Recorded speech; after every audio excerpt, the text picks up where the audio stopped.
I wanted to be one of the best basketball players to ever play. Anything else that was outside of that lane, I didn't have time for. I played games with the flu. I played games with 102-degree fever, man. This obstacle cannot define me. It's not going to cripple me. It's not going to be responsible for me stepping away for the game that I love. I'm going to step away on my own terms. Because when I retire, I didn't want to have to say, I wish I would have done more. I would watch Magic play, I'd watch Michael play, and I would see them do these unbelievable things, and I'd say, you know, can I get to that level? I don't know, but let's find out.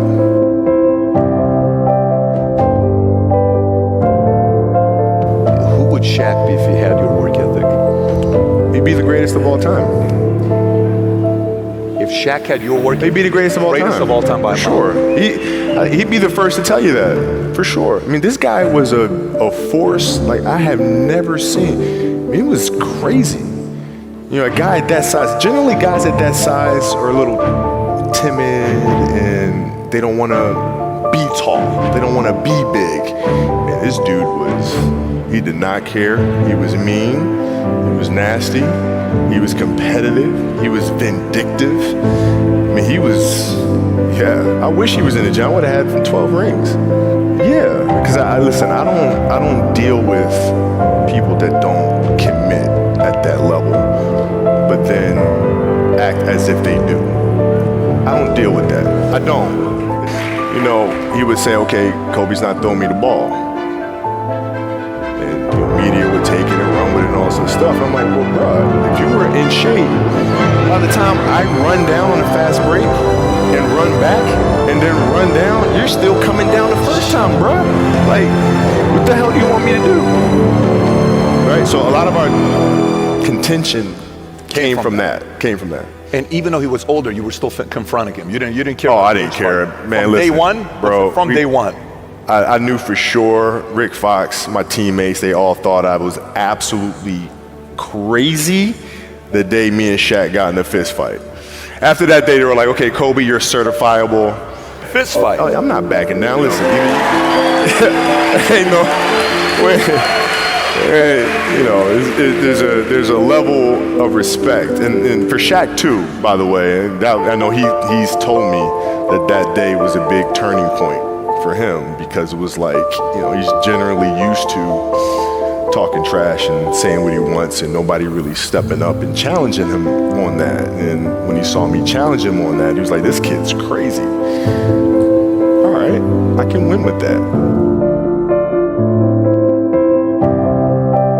So at 13 years old, I had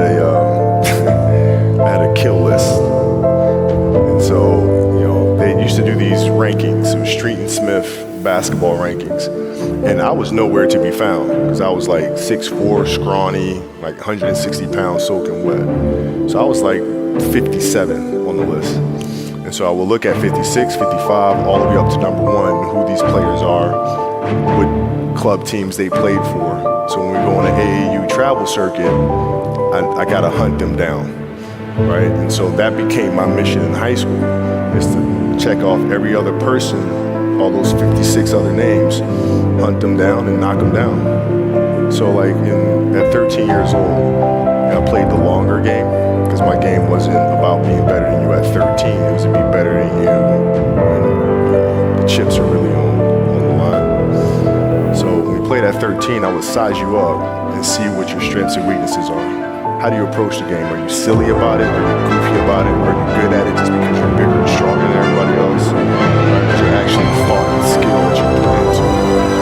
And when I play to my weaknesses. I don't play to my strengths, I play to my weaknesses. Because when you're playing summer basketball, there's so many games. So there's not a lot of skill work being done. So when are you going to get better? Right? When you're playing in competition situations, you're only playing to your strengths. Why? Because you want to win. Right? So what I would do, I was work on the things during those games that I was weak at. Left hand, pull-up jump shot, post game. Right? So I have a strategy. And so then fast forward to when I'm 17 and my game is completely well-rounded and that player at 13 that I saw at 13 is still doing the same shit at 17, now you got a problem. That's right. Okay, I shot 5 air balls on national TV in front of millions of people. That cost us the series, and I'm 18. I'm fine, dude. Well, you know, you got to look at the reality of the situation. You know, like for me, it's not. You know, you kind of got to get over yourself. It's not about you, man. Like, oh, okay, you feel embarrassed. You're not that important. Like, get over yourself. That's where you go. Get over yourself, right? Like you're worried about how people may perceive you, and like you're walking around and it's embarrassing because you shot 5 air balls. Get over yourself, right? And then after that, it's okay. Well, why did those air balls happen? Got it. High school, year before, we played 35 games, max, right? Week in between, spaced out, plenty of time to rest. In the NBA, it's back to back to back to back to back to back to back. I didn't have the legs. So you look at the shot, every shot was on line. Every shot was on line, but every shot was short. Right? I gotta get stronger. I gotta train differently. The weight training program that I'm doing, I gotta tailor it for an 82-game season so that when the playoffs come around, my legs are stronger and that ball gets there. So I look at it with rationale. Say, okay, well, the reason why I shot air balls is because my legs aren't there. I go, well, next year they'll be there. That was it. Done. And we had a game against Toronto in 2000, and Vince was tearing the league up. My back was jacked. Like the perception of that, like what? Kobe's missing the game against Toronto, Vince Carter, because my back was really spasming. But people will be like, what? Oh, he's ducking Vince. Excuse me? No, I don't think so. So I would be in the layup line like, okay, there's a lot of days where, you know, you can rest and recover. Today ain't one of them. Your back can bother you any other day. That shit ain't bothering me today. He gonna have to see me today. Yeah. Oh, man. Yeah. You're playing against the Golden State Warriors. Score is 107-109. You guys are close to getting into the playoffs. You know exactly what happens in the game. You go up, you're about to take your shot, and then all of a sudden, boom, Achilles happens, right? Friend of mine, Nima, he is here just to listen to. He played ball. And he told me, he says, Patrick, I don't think you understand. He says, when I tore my Achilles in high school, he says, 4 friends of mine dragged me to my hospital. I was crying from there straight to the hospital. He says, I have no clue how the hell this guy did it.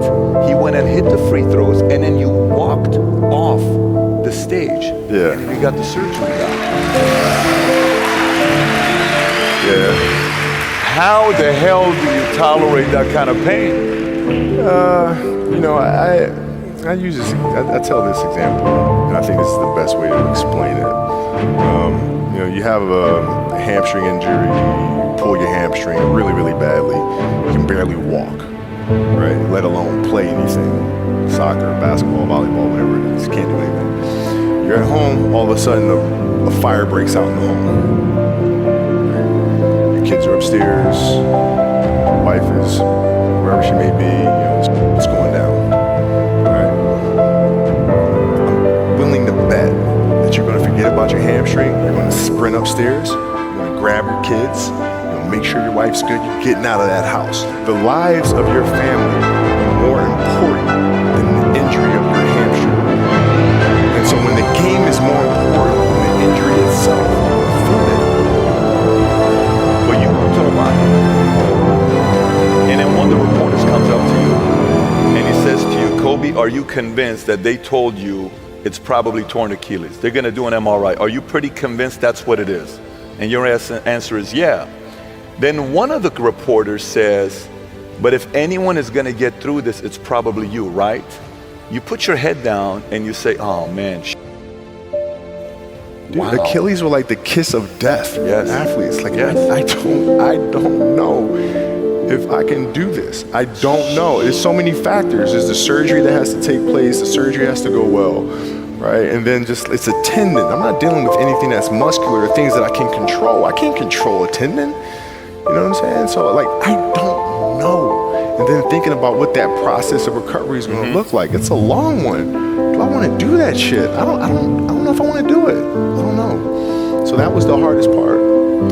you don't know if you want to do it, or you don't know if you are going to be able to come back from it? Both. Like, I don't know if I can do it. I don't know if I want to do it. Got it. I mean, it's a long Yes. process. But like, when I went in the trainer's room, my kids are in there, and they're looking at you and stuff, and I'm looking at them, and I'm like, it's all right. Dad's gonna be all right. It'll be fine. It'll be all right. It'll be all right. It'll be all right. As a parent, you gotta set the example.